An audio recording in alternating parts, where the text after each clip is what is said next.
All right, so again, hello everyone. Good to see you. Welcome to Raise Your Vibration, our self-care challenge. It is so good to be in the room with all of you.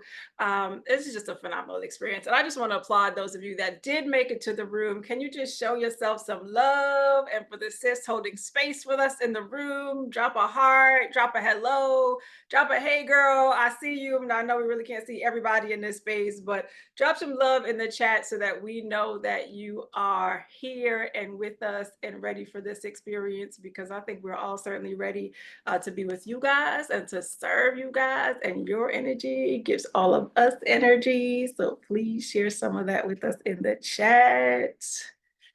Hey, hey, hey, hey, hey. Good to see you all as always. And I'm going to go to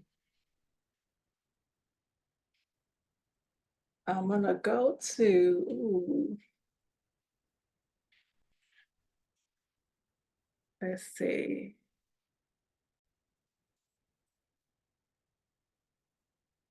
Hey, hey. I want to go to this screen. And this screen is pretty important, right? And I open with this because it's a reminder for us for why we're here, right? But first of all, let me also introduce myself. My name is Amanda Flood. An absolute pleasure to see you guys and be here in the space with you. I'm a psychotherapist, mindset coach for minority women in business who lead, whether in your careers, your business, wherever you're leading, I'm glad to support you in that space. Beyond that, I'm a woman of God, wife, mom, runner, Trini, Black woman who values curating spaces where women can release without responsibility and judgment. We get enough of that from the world and even from ourselves. This slide is really important. And I think this is why I love doing things like this, because I think it's so important for us to be just seen and heard, right? We as women have this power to look wonderful on the outside while silently kind of suffering with everything else on the inside, whether it's loneliness, dissatisfaction with relationships, unresolved trauma, family drama, racism, sexism at work, feeling not good enough, and like we're just tired, right? And the first person on this screen, Dr. Antoinette Bonnie Candia Bailey, She was very passionate about Black women in academia, and her dissertation was titled My Sister, Myself, and it was about the identification of social cultural factors that affect the advancement of African American women in senior level positions. And her work was interesting because it really looked at the challenges in academia, including discrimination and just how unhappy women were in their careers despite their success, but often because of external factors. And what was unique for her is that she she ended up dying by suicide, and it was mainly because of the situation that she was in academia. And it was reported that she was experiencing depression and felt unsupported at work.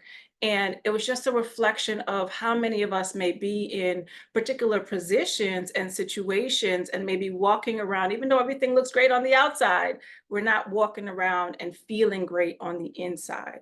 Right. The second woman here, Dr. Claudia Gay, celebrated history by making the appointment as the first Black female president at Harvard. And she had to resign after a couple months. And, whatever happened, happened. But what I found interesting is afterwards, the the impact. I was scrolling through LinkedIn afterwards and just seeing how hurt we were because it was another reminder of the scrutiny that we face as Black and Brown women and how we are held to a different standard, right? And how difficult it is to be accepted. And I think when you saw and experienced what she went through, sometimes it's a reminder that like we just don't belong in certain spaces. And that is very hard to sit with, right? Moments like this, like it impacts us, whether or not you want it to, whether or not you're right there directly or you're looking at it, you're reading it, you're hearing it, like we feel it. And that's because trauma is contagious, right? The sadness is contagious. The collective grief is contagious. The disappointment, the frustrations of everybody is contagious. Next to her is actress Constant Wu. She was from Crazy Rich Asians, and it was another show that she had on recently, a sitcom. And she recently shared her emotional health struggles, including an attempted suicide, which was related to her industry and a lot of bullying that occurred for her, particularly through social media.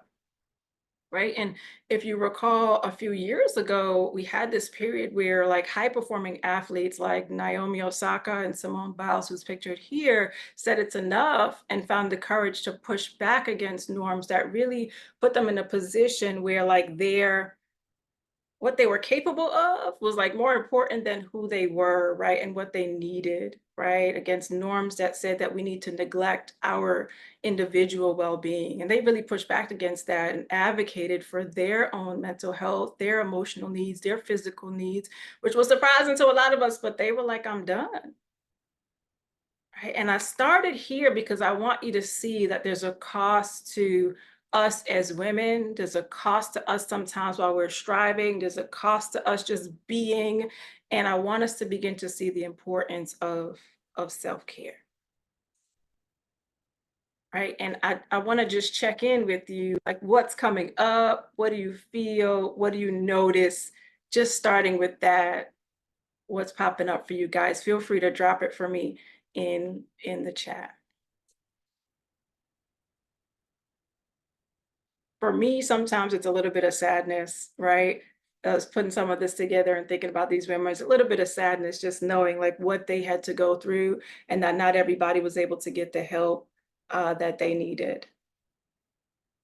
And I think that's why it's so important to continue doing this work. It's so important to hold spaces like this, right? I see self care as an act of resistance because you're telling the world, like, I choose me. Hey, like, I'm a priority. Hey, and you'll wait for me. And this is where I belong. And you can't kill my goals. You can't kill my story. You can't kill my purpose or my intentions. This is where I want to be. And I think by all of us being here, we're being very intentional, we're practicing self-preservation. And today, like we get to pour back into you, right? This is only one day of 4 amazing days of support for you. I love to just infuse great discussions and relaxation practices and homework and collective wisdom and to really give you a whole experience. It's a whole vibe, right? And just by being here, hopefully we can raise your vibration just a little bit. but I'm really excited because I don't get to do that alone. I get to do that with a panelist full of dope women, and make sure y'all can see all of them. Hold up, wait a minute. And I thank you for the feedback in the comments there, like overwhelmed, absolutely. Let me see, make sure you guys can see everybody. Yes. All right. So I brought some guests with me to make sure that you guys can get the best of everything. And I get to hold space with these beautiful women, and they get to hold space with you. Let me see, I'm going to share a little slide so you can see who they are.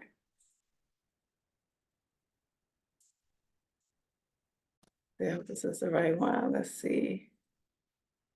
Oh, yeah. So today we have self-care as an act of resistance. That's our panel. The next couple of days, we have permission to take up space, disrupting the inner mean girl. Day 4 is release and recharge. All of that is to give you a whole bit of everything. And I just want you to show up and relax and be in the space. Our guest today helping us with our conversation. Ooh, aren't they pretty, y'all? Yay. I'm so excited for these ladies. So to kick off today, we put together a panel, and we have with us Protecting Our Peace, psychotherapist and yogi instructor, Yogi Katuja Gray, Protecting Your Identity in Marginalized Spaces with DEI practitioner and podcaster Whitney Cox. We want to remind you how to ditch the superwoman cape with help from therapist Sharon Randall. And we want to look at how to protect your energy and raise your vibration with empowerment. Coach and author Jesse Chang, who'll be joining us in a little while, all the way from Cali. And I get to bring us home with remembering who you are and what you want. Y'all ready? Y'all are ready. So we're going to jump right in. And I want to start with the question on what is self-care? And I think I'm going to pass it to Sharon first and then Whitney. What is your definition of self-care? So for me, self-care is taking the pause and reflecting on what I really need, and then feeling worthy and honoring those needs. Not being afraid of what other people think about it, not feeling like I'll do it next week after I get these things done, but really thinking of ways that I can honor myself and refuel myself on a daily basis. So I have a long list of ways I do that. It might be with sometimes I have periods of prayer throughout the day. Sometimes I have it on my schedule that I'm going to yoga. I need to make my money. I need to help my clients. I need to save the world, but I also need to make sure I'm good. So self-care could be that I need to hear that voice that just says, I love you. I need to connect with a long-term friend, an auntie or uncle, but it could also mean I just need to kick back and I need to tell you I can't come out today, girl. I'm sorry. You're going to have to go by yourself. You're going to have to go by yourself. Right, right. I love it. Sometimes be a little bit of boundaries, no problem there. Check. Mm-hmm. What about you, Whitney? Yeah, I was thinking about this, and the most concise way that I can say it is self-care is being in peace. And for me, it looks, similar to what Sharon was saying, it just depends on the situation. But it's, flexible and adaptable based on what I need, what my body needs, what my mental health needs, what my spiritual health needs. So I am able to feel when I have not done well with my self-care physically. I get anxiety, as I suffer from anxiety. And so I have a lot of physical reactions as a result of my anxiety, like itchiness, and general like skin discomfort, but also things like feeling cravings a lot for just basically anything, and feeling like I can't sleep enough. Like I can be sleeping all the time and still am waking up feeling just physically exhausted. And so I find that when I take moments to do stuff that makes me feel peaceful, um, that does a lot to fill my cup. And sometimes I'm able to do that for longer periods of time. Sometimes, like today, I have one sick kid and wasn't able to do the work that I anticipated doing, but just like holding him while he slept and looking at him, I felt like my mind go blank, you know? And for me, that was the piece of just stillness, without expectation, without pressure, and just being. And so I think that those moments and things that I can do to get me in that kind of just be mindset, really are times that I'm in self-care. Yeah, yeah. And I like that. Sometimes it's like unexpected ways of being too. Yeah. Okay. Well, Kat, you might as well go for it, girl. What self-care mean for you? I mean, what self-care doesn't mean for me. I mean, you know me pretty well, and you know my whole life has been curated around choosing myself and honoring myself. So when I heard that earlier, like that just resonated with me so much because I have to intentionally choose myself. I have to intentionally honor myself by eating healthy, eating on time, drinking enough water, getting enough sleep, exercising, spending time with friends, doing things that I enjoy. Because if I'm not intentionally doing that, Mhm. things just get slipped away. And before you know it, you're in this sort of tornado cycle of anxiety. And much like Whitney said, for me, I get a physical reaction. I I have really bad migraines. I suffer from really bad migraines. And if I am not intentionally taking care of myself, my migraines start because I've connected so much to my body. And I'm like, oh, we're going to have to pull back. All right, we're gonna have to take this vacation. I'm disconnecting. See y'all next week. Right. So going back to self-care is not just hair and nails and things that way. And it's dope to do those things too, because I do all those things. But for me, it really is about honoring myself, really honoring myself and showing up to choose me. Because if I'm not, who the hell will? Bigger word. And I mean, like I hear self-awareness in that too, and like a willingness to tune in, and that word honor. Maybe it's that word honor, which is really powerful because I think a lot of people, and you ladies could tell me how you feel about this, kind of struggle with paying attention to themselves and tuning in. Like a lot of us won't do it, and probably because it's a little bit uncomfortable to notice like what's really happening. Like we'll notice the headaches and like we'll keep going, we'll keep it pushing, right? We'll find ways to distract. We procrastinate. We blame everything else in the world. We avoid. We pretend to be okay. But we won't tune in. But how important would you say self-awareness is when it comes to honoring yourself? Yeah. I mean, I'll go. I think for me, we really, as women, specifically as women of color, I like this analogy that I heard some time ago. Like, Mm. people always talk about, damn, y'all got good skin, y'all melanin be popping, and and it do, don't get me wrong, right? But we are cracking really on the inside.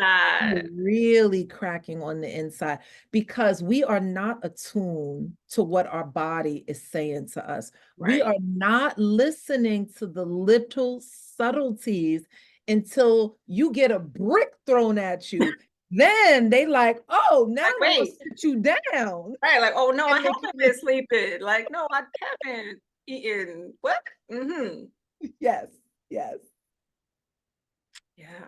Yeah, but there's too And I'll many. say, yeah, self-awareness is new to me and is something that came as a result of having an anxiety situation that like I did a podcast episode about this where I felt like I diagnosed myself with tactile hallucinations because I felt like my skin was crawling and I couldn't figure out why.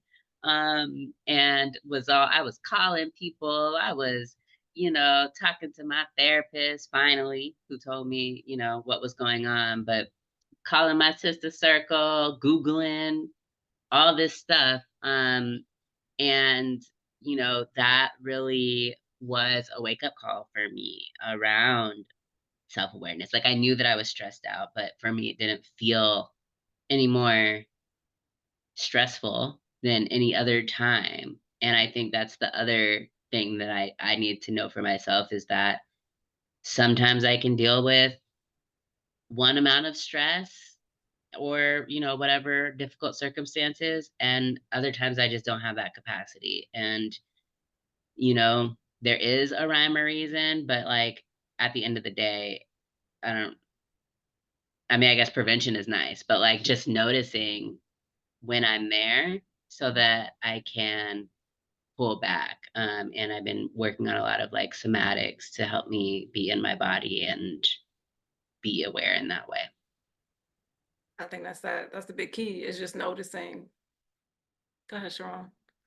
I would say the same. I agree. Self-awareness is new to me within the last 3 years. Even though I've been telling other people to be aware, I thought I was aware, but I really wasn't. And I didn't become really aware until I actually started taking the pause and doing certain things. I used to buy all kinds of products for my face because I had a line across here for years. Little did I know that that was just because of the stress and tension my body was holding.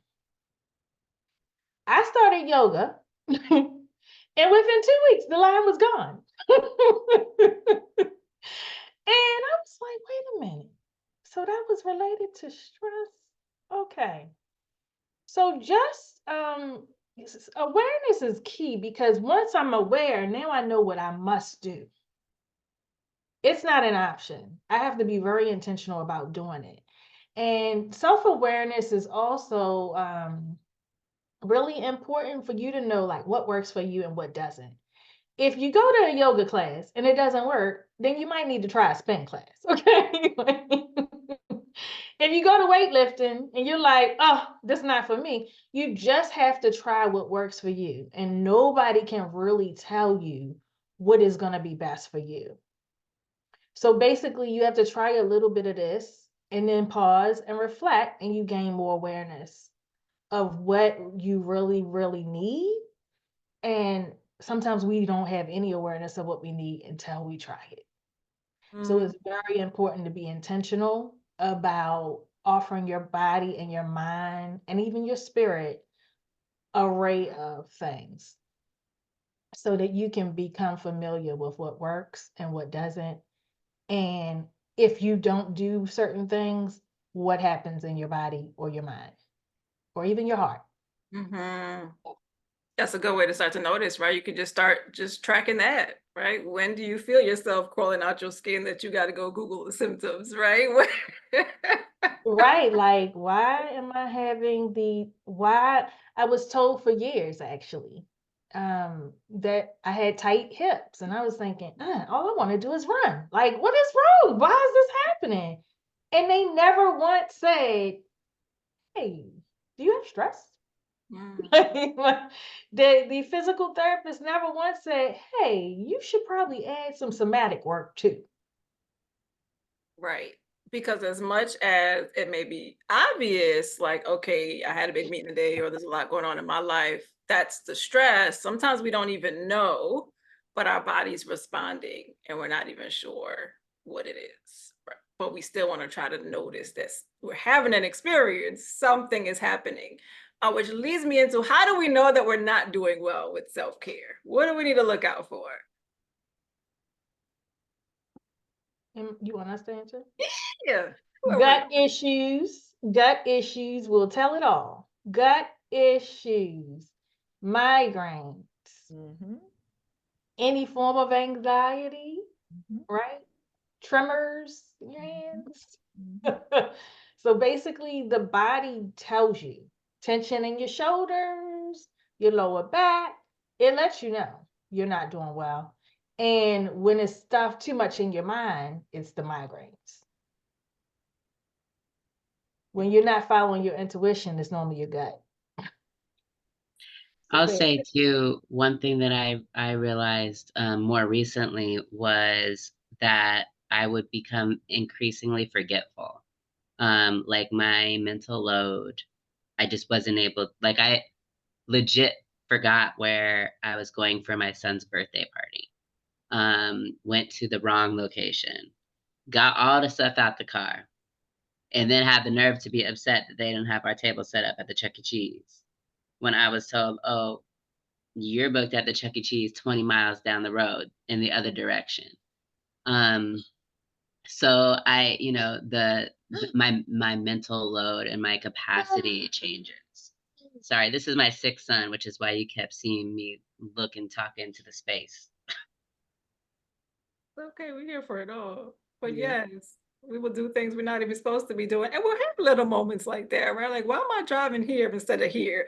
What was I gonna cook? Like, why did I come out the room? Yeah. Yeah.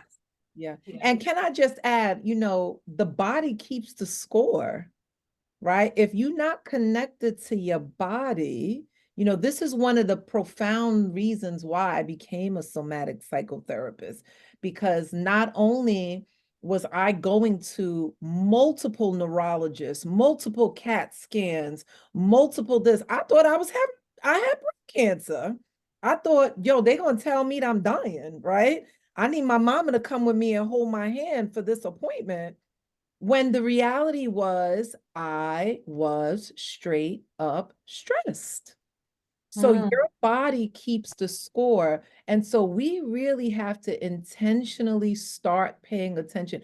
If you have a headache more than 1 week, I'm going to even say 2 weeks, it's time to go check it out. Right. And I think that it's important to rule out medical for sure. We have to rule out medical first before we can think about, well, what's really going on in my life? Because if I didn't have a good doctor to tell me, listen, all these tests, you done did 10 tests and everything is negative. If I didn't have her to sit down with me and say, what's really going on in your life? I would have just kept going to doctors and would have been prescribed Vicodin. That's what they were giving me, Vicodin. So pay attention to the signals and the signs in the body because it keeps the score. Yeah, so important, right? So we're hearing physically it's there. We're hearing like emotionally it's there. When we're not really connected, things are just not the same for us. And I think what's interesting for a lot of us is it's really external stuff. And we start to internalize it, right? We start to take responsibility for it. We start to hold on for it. We start to figure out how to manage everything. And then that's where it starts to crumble. And I think that's the part that really kind of bothers me the most sometimes, when I just hear how much we hold on to and take responsibility for and blame when it's not really ours to carry. Right. So I want to get into, and right before I do, I'm going to say hi because Jessie is here with us. She made it. Hello, Miss Jessie. Hi, ladies. Thank you so much for having me. I was in my doctor's appointment, so You made it. yeah, Don't worry. I Good made time. it. Good time. So we're just talking about self-care and what it means to us. So so if you want to give us what does self-care mean to you, and then we'll jump to Kat, who will tell us about how to just protect our peace so we could all keep it together, honey. So what does self-care mean to you?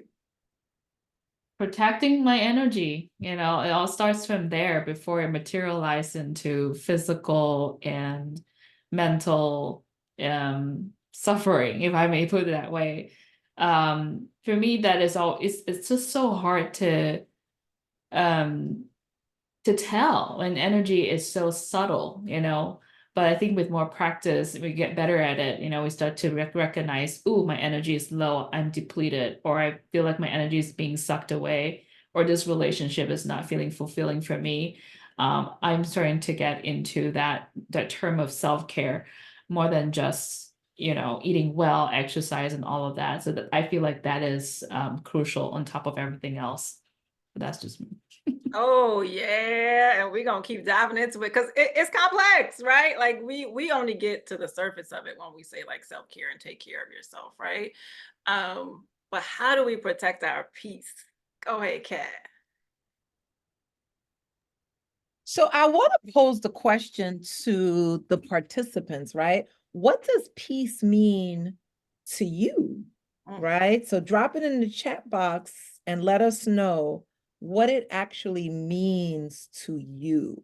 When someone says, "Oh, I gotta put," you hear that all the time on social media. I gotta protect my peace. I gotta protect my peace. But what does that actually mean for you? mm.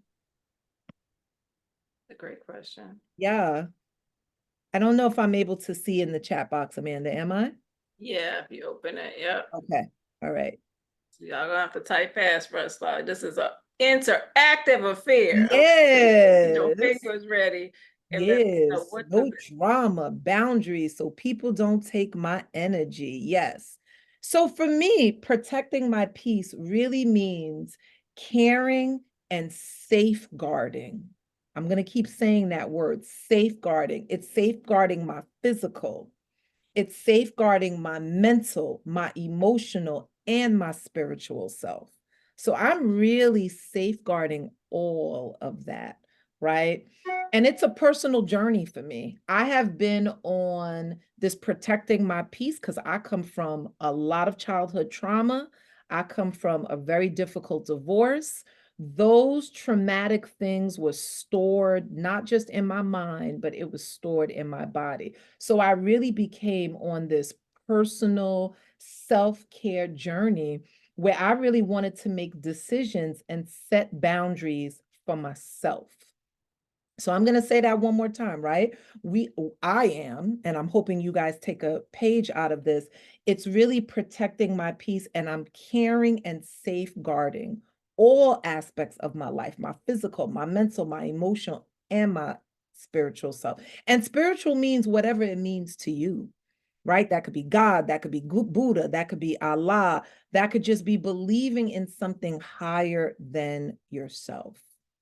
So I'm hoping that this lands with people. And for me, what I do throughout the day, during sessions, in the middle of my sessions, I always pause and take a couple of deep breaths, right? So what I like to do is I'll demonstrate. What I like to do is just take sort of like, it's a grounding technique that I use to bring my body and my mind back into the room. I'm a therapist, so as a therapist, I'm constantly hearing, I'm constantly taking in. My daughter's in college. Woo, child, she's high needs. So I need to chill from her sometimes. So I really try to always bring my body and my mind back into the room, into the space, into the present moment. So I'll take one hand and I'll place it on my heart, and I'll take the other hand and place it on top of that. And I'll sit here just for like a few moments and I'll kind of just notice. And I'll take a deep breath in through my nose, and then I'll exhale it with a sigh out of my mouth. Sometimes I say a little mantra. Sometimes I say, I am calm. Sometimes I use my first name. Sometimes I say, Kat, you are calm. Sometimes I say, Kat, you are at peace. You're okay. And I do that for a few moments until I just feel the calmness wash over me. And that's how I get my peace and protect my peace. Yes, I love that. I love that. I love that. If that resonated for you, definitely let us know there in the chat too, right? And sometimes it's us just coming back to us and reminding us that we're okay, right? So beautiful. I'm getting grounded again. Goodness. Now I'm gonna throw the mic over to Miss Whitney. Now, how do we do that like in work, in spaces where, honey child, we might be one of the only ones where, privilege still remains a problem? How do we navigate belonging and like self-preservation? Because I don't think people realize like all of this is part of self-care, because all of this just like chips away at all the little parts of you. Yeah, it is. It's so it can be really difficult. And, each of the women who you had shown at the outset was dealing with some level of dis-ease about their work situation. We live and are interacting with our jobs and our professions, 2/3 of the time. And so most of the time, that's what we're dealing with. And if we are dealing with a work situation that is toxic, either racially toxic, lack of boundaries, sexual harassment or assault, mental abuse, manipulation, we are working with people who are not well. Okay. And they may be not well and dealing, with animosity towards us or people who look like us. And we are not always well. And so one thing I talk a lot about on my podcast is how imposter experiences and race intersect. And this feeling of not belonging because of our race and really distinguishing that from imposter syndrome. And so imposter syndrome itself is this feeling of intellectual fraud, of being a fake and being concerned that I'm going to be found out, that I somehow achieved the success that I've achieved by luck. And I'm just not, that's fake. That's not right. And for folks of color, I think that what we experience when we have those types of self-doubt is really the external environment being projected on us and us internalizing what we're seeing and what we're feeling. So, for example, I might feel like I don't belong if I'm walking into a space that doesn't have artwork that represents me or my culture.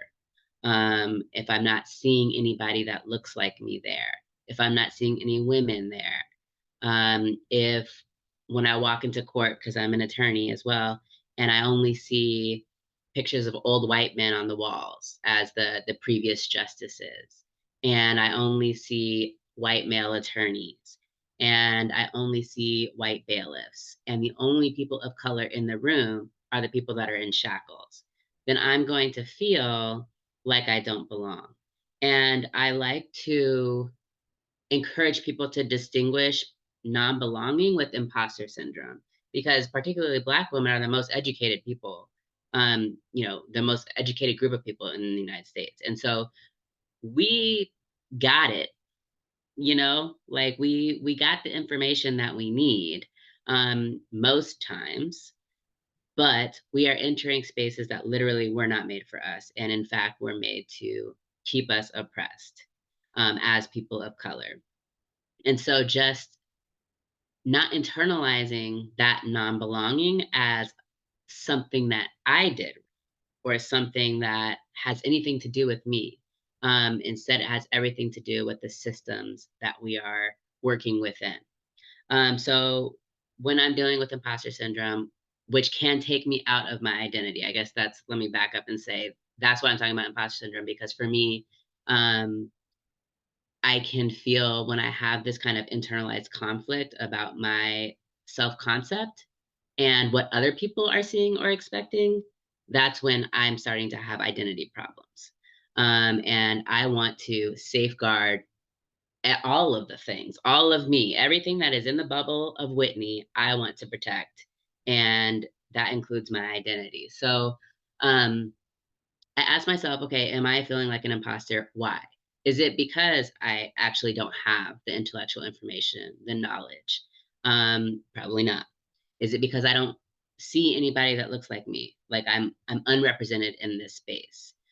Because if that's the reason, then at least I can continue forward knowing that I'm competent in this matter.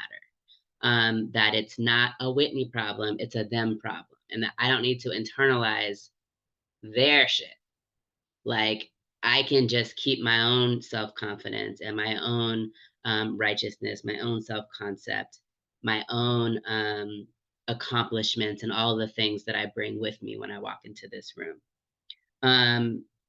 So, and then identifying, like, am I feeling impostery because I'm doing something new? Am I stretching? Am I growing? in this space. Because oftentimes we feel imposter syndrome maybe if we are starting a new professional role or a new any role. And we are hard on ourselves because we feel like we shouldn't feel that way, when in fact that's actually really normal. Like we're doing something new. Maybe we're using skills that we've never used before. So for me, it's really helpful for me to distinguish between non-belonging, actual imposter syndrome, like I don't actually have the tools for this space, and I'm just growing. I have the tools, I never use them. Or like this space is growing for me. And then from there, I can start to address how I can keep my sense of identity intact, how I can recover from moments of non-belonging. So for me, recovering from those moments means going to my sister circle. I have a really close group of friends. We are on the text chat all day long. We bounce things off of each other, which is really helpful. And they're a space where I can just be. And that's really healing for me when I go into spaces of non-belonging that can feel very abrasive, can feel like they're sucking energy. I can feel like I'm, in the fishbowl and everybody's looking at me, and that is a strain. If I have the knowledge, but I haven't used it yet, then it's just a matter of reframing and saying, okay, I am equipped and I have having a growth mindset. Like I am growing into this role. I am going to, crush this thing. And if I don't, there will be things that I can learn from it, and, going down that path. And if I actually don't have the information that I need to have, then it's okay, one, to just acknowledge that, like I'm human. Take note about where I can continue to grow in this space, either professionally or personally or emotionally or spiritually or whatever the case may be. And then, fall back on my list of accomplishments.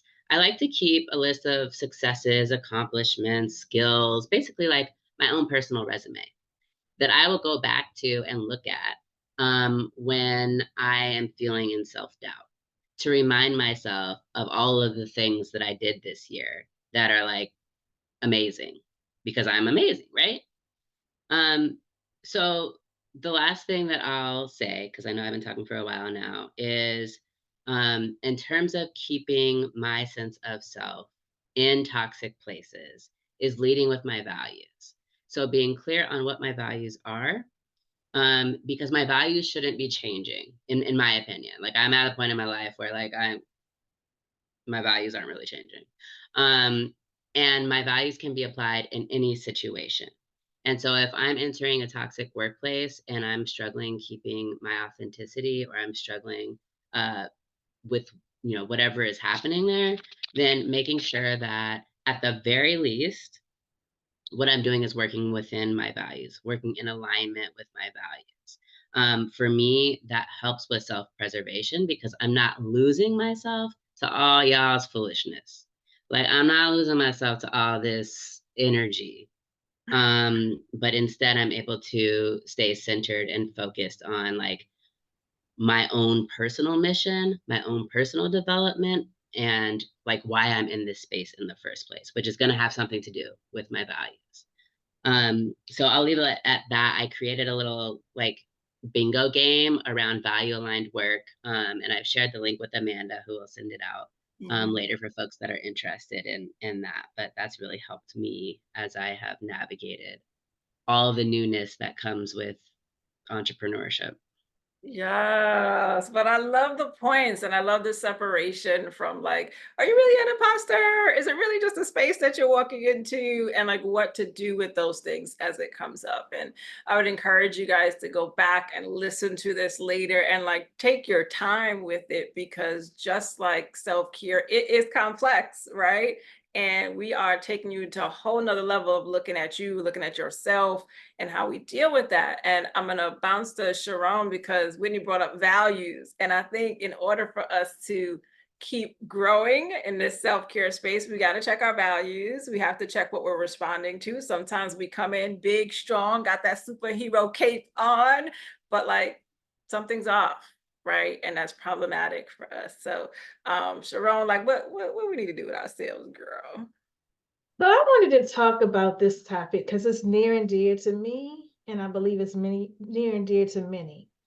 For a long time, I didn't realize I had on a Superwoman cape because I was just carrying on the traditions and behaviors of my mother and my grandmother that I watched.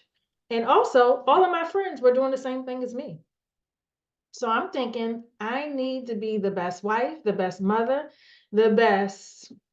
I was a DSS worker trying to save the world, and I was doing therapy on the side, and I was hosting events and everything else. And nobody said to me, "Hey, girl, you tired?"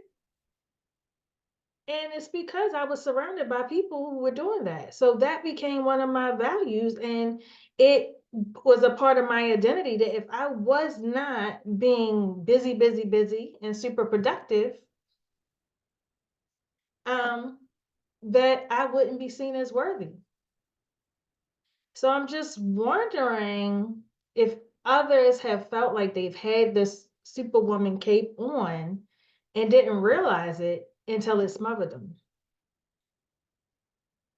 So I would have continued, but life just happened to the point that I was knocked down and literally smothered by this cape and couldn't go on any further. So I am full transparency saying it's very easy to fall in the trap of trying to do it all and be it all for so many people. But I'm here to remind you that it's okay to take off that cape and prioritize your own well-being. It's okay. So does everybody understand what I mean by Superwoman cape? Yeah, I mean Let's exactly see, what you let's said. see if the participants understand, or I need more detail. Like we're doing too much, right? Right? It's But that I've been straight feeling up strangled. strangled, right? And yeah, you don't even know. Like, I'm like, wait a minute. You ever been in that job and you like been doing it and doing it and doing it, and you leave and you like, oh, people don't live like this.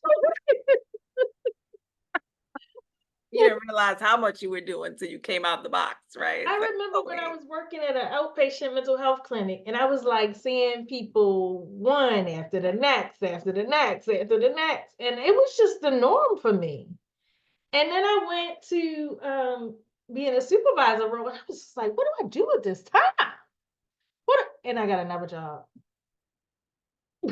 Like I literally was like, oh, I could do some therapy on the side. So it's really important for us to recognize that we do not have to juggle multiple roles and responsibilities without asking for help or delegating tasks or just taking the cape off sometimes. Just sometimes you have to take it off, and it is okay. It's okay to show up or show signs of weakness or vulnerability to people who've earned the right to see that and who would actually help you to honor your self-care and taking a break and resting, because they might just say, girl, you are doing way too much, because most people don't have a clue. So the truth of the matter is that I am delighted that I don't have that cape on anymore. And I want to encourage all of you to take it off. Because that Superwoman cape can be exhausting. It can leave us feeling overwhelmed, burnt out, and disconnected from our true selves. It can lead us to medical conditions. You know, studies and research says that brown and Black women or people of color in general have high blood pressure, they have the diabetes, and nobody's talking about like what they are doing. All they want to talk about is the food that we're eating, but not all of these different roles we're playing and all these things we're doing to be accepted by people that don't look like us. AB.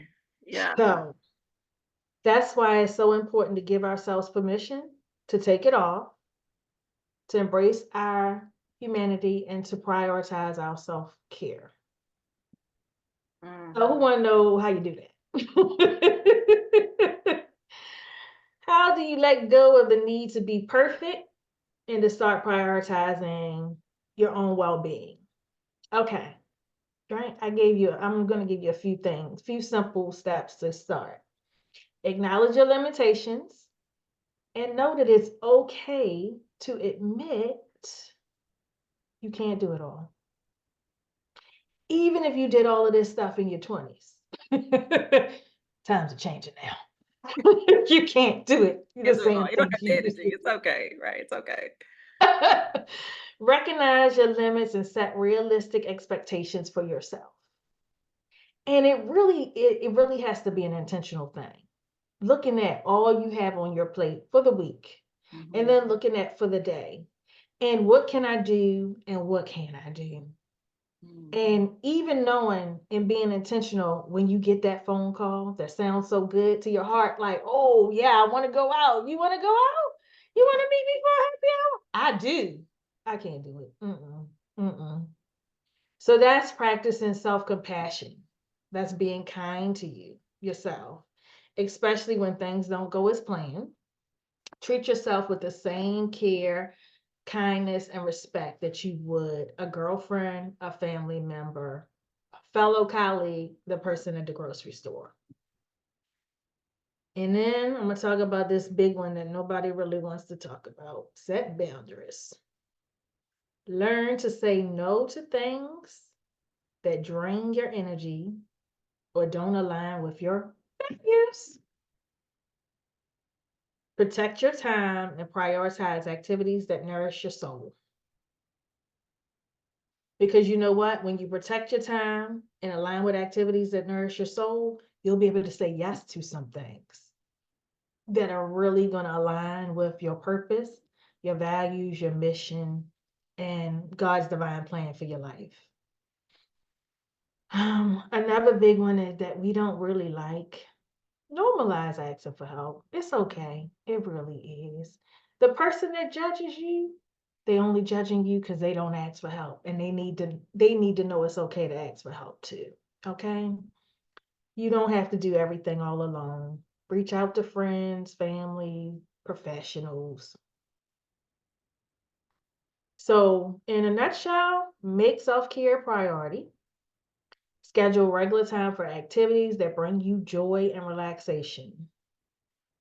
Rest. Have nothing planned. Have stillness. Meditate.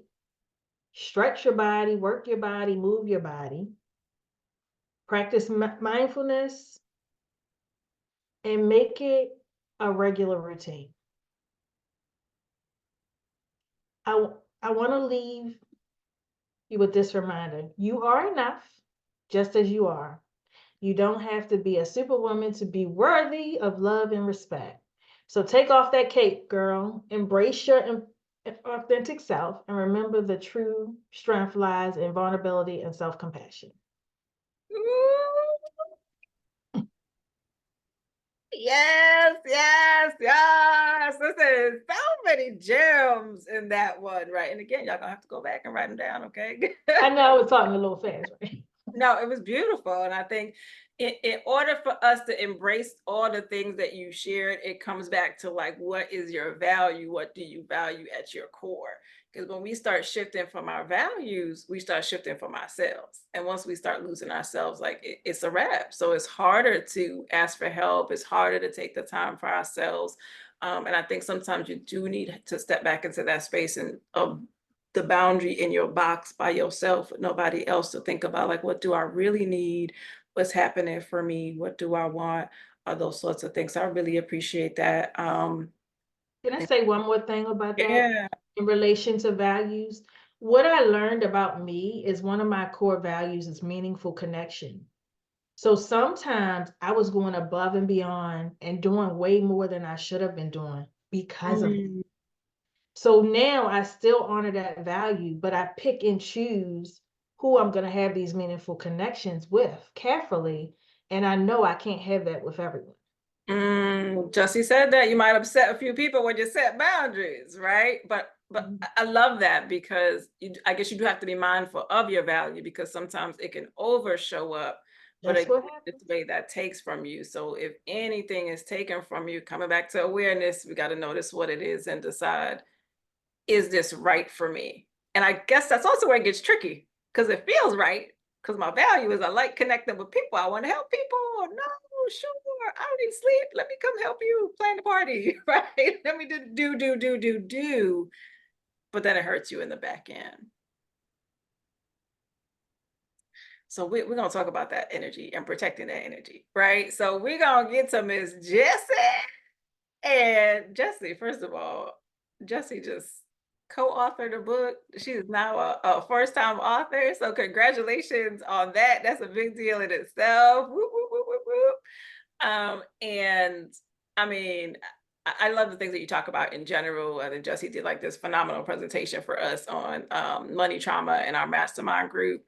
And one of the things that you shared was how our emotions can impact our vibration, which was like, oh, that's just so fitting for where we are right now. Because I think in general, depending on how we feel, it can just shift things. And a big emotion for us is often fear. Like, we are afraid of saying no. We're afraid of setting boundaries. We're afraid of speaking up, or the consequences of what it means if we don't fit into a space too, right? So I'm going to throw it to Jessie to just talk about just that frequency, the frequency of fear, whatever it is that you want to deliver for us today, how to raise our vibration. Girl, just sprinkle that magic on us. Thank you. And if you guys want to check out the book that we had just launched, it's called The Badass Asian Women. And it's a pioneering project where a lot of Asian women, 9 of us co-authored that book, and we talk about defying cultural, society, and family expectations. So you can imagine, these are women who really prioritize self-care, really talk about how it matters what I think, matters what my voice is, what matters what my goals are. And they really, exemplify that in the book. So it's really great. But I love talking about, yes, vibration. And I know you guys are a therapist here, and you ladies probably might know about this chart called the Map of Empowerment, done by Dr. David R. Hawkins. And he basically tells you what are the emotions that are lower vibrational energy and higher vibrational energy on other emotions. So the lower emotions, and you probably might guess, things like shame, guilt, fear, grief. And then the higher ones are like love, pride, and joy, enlightenment. So in that presentation that we did for your group, Amanda, is that we talk about how when we vibrate a lower negative energy, and I don't say negative, I'm just lower vibrating energy, is that we exude that. It comes out from our pores.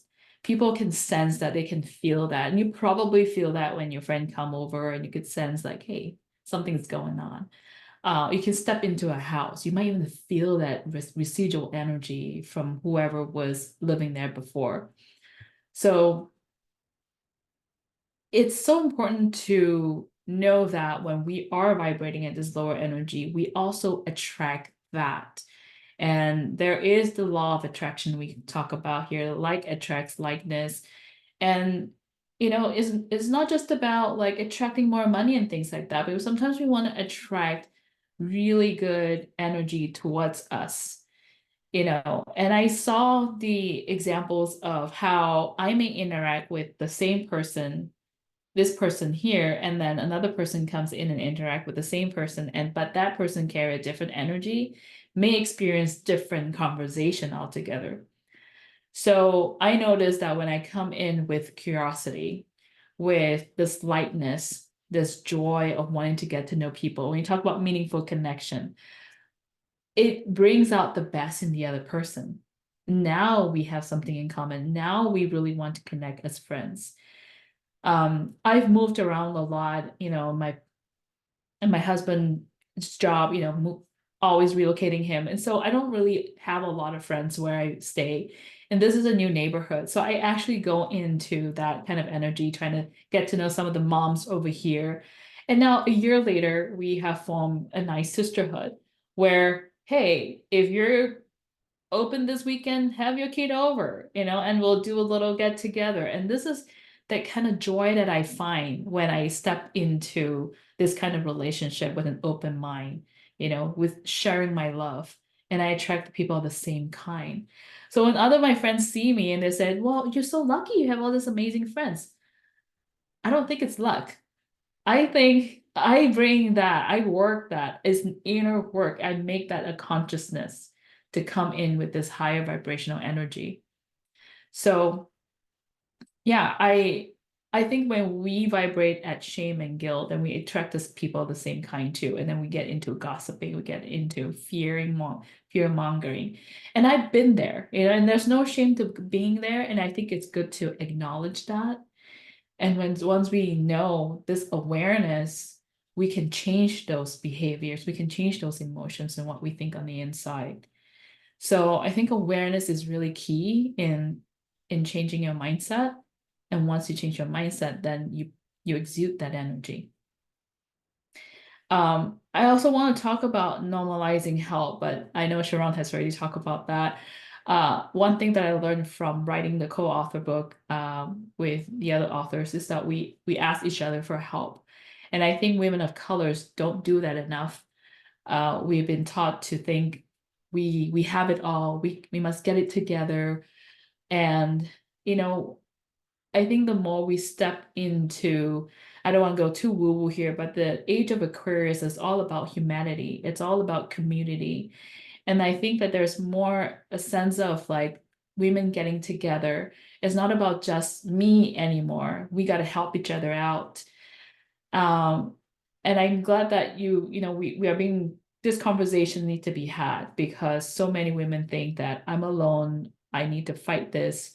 So once we get together, there's so many things we can share. Getting to know your neighbor is such a big thing. And choose what you can do, right, for your neighbors. And I love doing things that are easy for me so that it doesn't become really hard for me to try to reciprocate in a relationship. So for me, what's easy for me may not be easy for you. So you need to find your easy. My mantra is I choose to let it be easy. What's easy for me is making sourdough bread. And I make this bread and I try to give it to other people because I know I can't finish it all anyway. And people are so impressed by it. And for me, it comes second nature, So find your easy so that it doesn't feel like it's a chore every time you have to do something for other people. But I think giving a part of yourself is also very important because then people can sense your energy. They get to know you. A lot of people are so scared to be in a relationship nowadays because they've been burned before. So I think that's the easiest way to kind of tap into it and form your own community in your own space. And speaking of food, I also want to talk about eating, what you're eating in your diet. And people may say that, hey, you need to eat healthy. But if you're eating healthy and being miserable, that's not going to be healthy for you. You're not feeding your soul. So that also brings out a different type of vibration for you, believe it or not, right? And I'm not talking about, yeah, you got to binge on all this unhealthy food, take 10 cookies at a time. Do it when you feel like I really need to feed my soul. Do it when you feel like, oh my God, I'm so depressed today. I really feel like, some pudding will help. And that can boost your energy and don't feel bad about that. But of course, if you have, diabetes in your system and all that, do talk to your doctor. And I honestly just spoke to my doctor about this, right? I'm pre-diabetic. I love eating bananas. And I asked her, is it okay for me to have bananas? Because that really feeds my soul. And she goes, have one, every couple of days. And that's totally fine because you do have other nutrients in bananas that you can't find in berries. So find your happy soul food that makes you, now I feel like myself after I eat this. So that will lift your vibrations. I talk about community, I talk about the food, I talk about changing your emotions on the inside out. These are the things that really will rise your vibration. And anywhere you go, and what's nice is you start to attract the people you like. You're also going to start opening doors of opportunities that will guide you to your aspirations. Oh, lovely, lovely, lovely, lovely, lovely, lovely, lovely. I think my favorite part is the idea of as you shift your vibration, you attract new, right?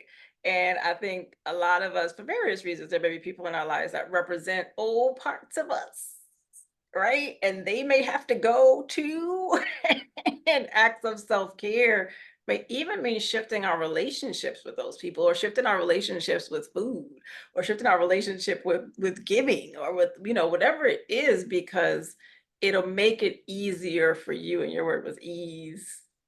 I choose to let it be easy. I choose to let it be easy. My word for this year is ease. So what a great mantra. But it makes it easier if it's the environment for it too, right? So whether you need to change parts of that environment or continue to do that work for yourself, so then the environment will reflect that, right? It's like this reciprocal thing happening. And sometimes it's just a change in the environment alone will start to shift things for you. So I'm glad you brought that up, because we need to talk about that, in your environment, and you see your environment, it really shifts the way you feel on the inside yeah, as well, right? yeah. So I also always remind people to create a space in your house. And if your house doesn't reflect you, it's a dangerous spot. Yeah. You gotta have a place that fulfills you, that really nurtures you, who you are. You gotta replace things that no longer brings you joy. Surround yourself with things that really brings out the best in you, that makes your heart sing. That should be your temple. So it cannot be a place where you go home and just feel so stressful. As a Taurus, I feel like home is like your sacred space, and you really have to treat that as one. And so I think when people think, oh, it's kind of selfish to really make everything look like, oh, that's what you love, and that be your creative space. And I think like, your aspirations, you have to be selfish about it. Your home, you got to be selfish about it. Your energy, you got to be selfish about it. Because if you aren't, then who's doing that? Who's prioritizing it for you? So if you can't decide that, it's going to leak out. Your energy is going to leak, and you're going to be depleted, and you're going to go into the lower vibrational energy again. So lift it up anywhere you can. Environment, your friends, food, your inner thoughts. Those are really going to replenish everything. Yeah, going back to like safeguarding your peace, right? Because things will take it from you, people will take it from you, but you've got to be able to protect some of that too. I had this conversation with someone, and we made the connection to Jesus and his virtue, right?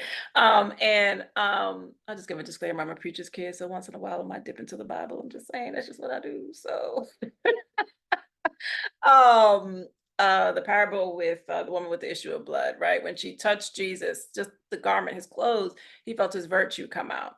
And what was interesting that I didn't think about till I had this conversation with this person was how much of him came out by her touching him, right? And that energy, like transfer connection that happened. And even though he was around so many people, he kept moving. He was intentional about where he put his energy and how he put his energy, right? Not everybody was able to touch him. Not everybody was, it was like they were in his space, but not in his space. He didn't stop and help everybody. So there's something about us being intentional with our energy, because certain things are going to take so much more from you, right? That it draws the virtue out of you. So I feel like even Jesus had to protect his virtue, right? And she was fortunate that she got close enough to be able to, right? But even within that, it was intentional. So I think we have to be intentional with our energy in the same way, because it's like our mission is greater. If we stop for every single problem, for every single situation, show up for every single thing, it's going to tap our virtue, and there'll be nothing left for us to get to like what our greater mission is. What is your greater work? What is the greater good? What is the thing that you're really drawn to? Like that's where you have to go. Like Jesus had a greater mission. So yeah, I'm going to give you what I have to give you, but I also need to get to where I need to go, right? And then another lesson from him was there were times when he had to step away from everybody, even his inner circle, because he had to reconnect and recharge, right? Because there were times when it was overwhelming for him. And just like us, there's times when the work that we do, the things that we're called to do is overwhelming, and we don't want to become so overwhelmed that we forget what it is that we need to do and what it is that we are called to do, right?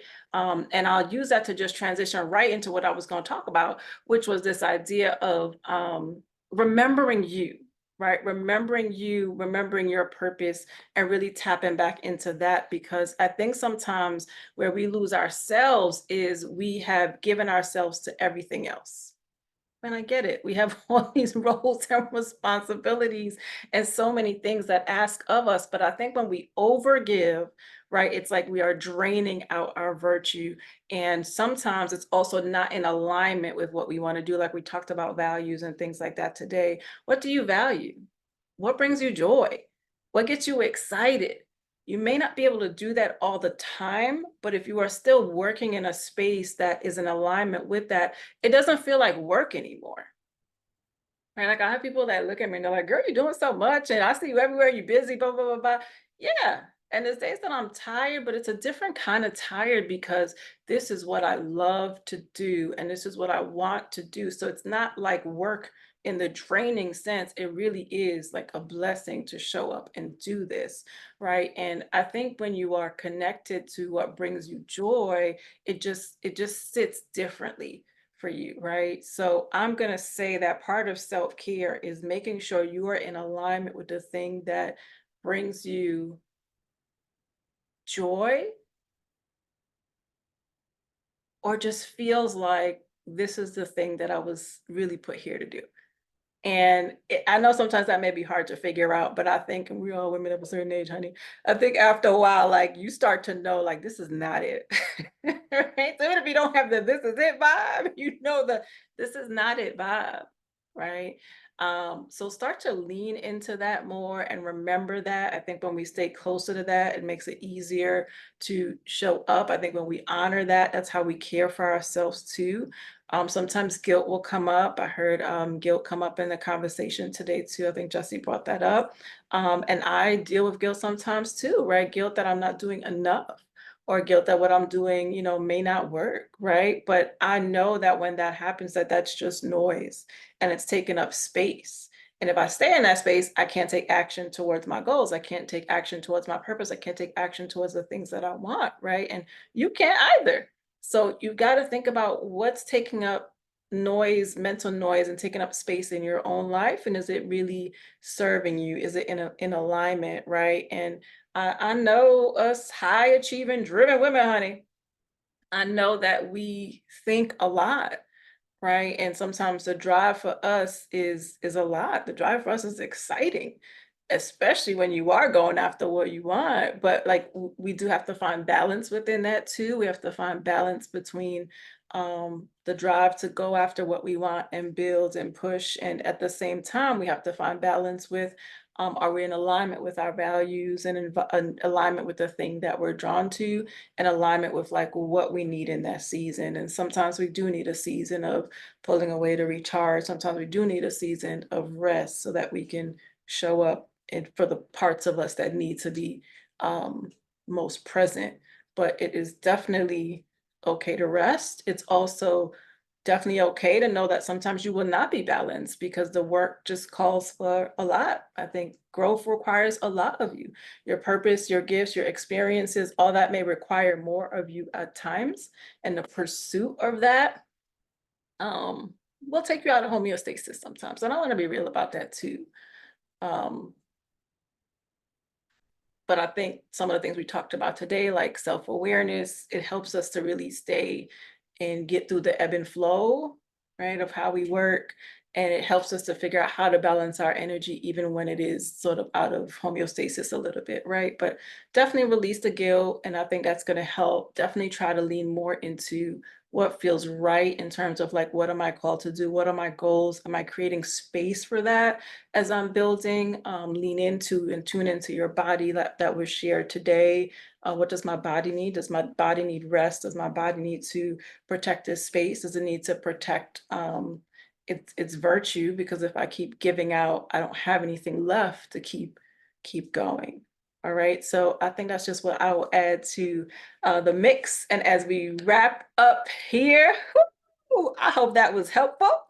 And I hope that all that these ladies share were helpful too. We've been going for a long time. So I'm gonna bring us to a rolling stop on the train. But before I do, I would love to just hear from those of you that are listening in the chat. What is something that stood out for you today? What's something that you'll take away? And while you guys put that in the chat, I also throw it out to the ladies here. What has stood out for you today? And what's something that you'll take away? Because this is just a whole different way of self-care. We have cared for each part of us, the parts we weren't even thinking about, right? But it's things that you have to keep thinking about and really hold in your awareness so that we can give it all that it needs, right? But what are you ladies taking away? One of the main things that stands out for me is when I enter the room, what Whitney said, when I enter the room, what is making me feel like I'm not enough? And really to check in with myself about that. Is it because I'm not knowledgeable, or is it because people don't look like me? Is it because of statements people have made? Is it because of looks? So just that part for me is taking that pause to gain self-awareness about why I feel the way I feel when I step into certain rooms.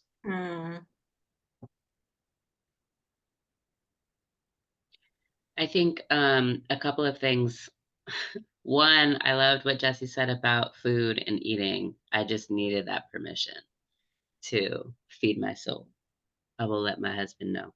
And two, also, I guess, paying more attention to my physical space as far as like what I have control over, what I'm putting on the walls, switching out stuff, because I think a lot of the times, particularly as caregivers, as people who like have to spend money on other things besides myself, spending money on decorations and like, you know, some stuff is just very, very low on the scale of like importance. And so I like, you know, kind of having that, I'm just going to call it permission to delight in myself in that way. I love it. Give yourself permission, right? And it seems low on the scale, but it could be high if it changes how I show up and how I feel and what that means for how I serve other people. By the way, ladies, I love this conversation so much. This is feeding my Taurus soul. It's all about being earthy and comfortable and luxurious. And this is luxurious to me, self-care. And I love what we talk about with the imposter syndrome, and there's just different ways that we can check with ourselves. And I also love what Sharon said about, you know, just when you get into a room, check and pause and see. I feel when I walk into a room, I walk into a Zoom meeting like that, sometimes I feel intimidated. And that is it has become a default mode that we are taught to do that, you know, we're taught to feel intimidated, we're taught to feel small. But that's so important. You have to just pause and see, what is it that I'm not enough? It's not true. Most of the time it's not true. We are enough as we are right now. We're here right now. So I love that. And I love what you said, Menda, being intentional with your energy, being intentional in every relationship we step in, intentional with the work that we do, intentional when we wear the cape, and how we want to share our gifts with the world too. Being intentional with how we want to show up and just how we share ourselves. That is so important. I think when we have that, it's a lot easier to protect ourselves, to safeguard, like you said. And I think the word that I'm going to take home today is safeguard, definitely. So thank you, ladies. Yeah, such a good conversation. Ladies, I thank you so much. Please just drop your information in the chat there too, so folks can take a second to also follow you guys. We've had just spent a great time together, right? Redefining self-care, looked at how to protect your peace, your identity, your energy, how to let go of that superwoman cape, how to dream again and be intentional with that. And nothing about that is selfish. We really hope that your cup has been filled with some wisdom and some practical things. And again, I appreciate all of you that took the time to be here. This was meant for you. So I hope some bit of something resonated with you, because that was why you needed to be in the room and that you made it your point to be here. I hope to see you guys again for the next couple of days. If you drop in, it's going to be short and to the point, but you will get something. We'll be looking at permission, taking up space, letting go, quieting that inner critic, and all of that to just help you with being more intentional and embracing this thing called self-care, right? So you guys could keep showing up and doing the things that you do. So we thank you again so much for joining us. Ladies, thank you again so much. Sharon, Jesse, Whitney, and I will make sure to forward your information on to everyone else too. But thank you everyone and have a great night. Thank you, thank you, thank you. Thank you, Amanda. Yeah, smile. Ladies. Let me Thank get a you. picture, y'all. For Smile, having smile. me. Let me get a Zoom picture. Smile. So beautiful. Oh, Thank you, Jocelyn, you're ladies. welcome. Ladies, did you drop your information in the chat? I see Whitney's information. Make sure you put your stuff there. People go follow you on the socials. There we go. Prosper with Jesse, honey. Yes, we need to prosper. All right, ladies, Absolutely. have a wonderful night. Good night. Bye-bye. Take Bye. care. Put my affirmation. Yes, Miss Sharon, let's go. I'm going slow, huh? But I'll send it afterwards too, though. Girl, you forgot your socials? Put mine there too. I am on Instagram at Amanda.5, but I'll make sure to send it to everybody too. Mm-hmm. All right, ma'am. Have a good night. Happy self-caring. All righty. Bye-bye. Bye-bye. Sharon _ Instagram. All right. Good night. Bye-bye.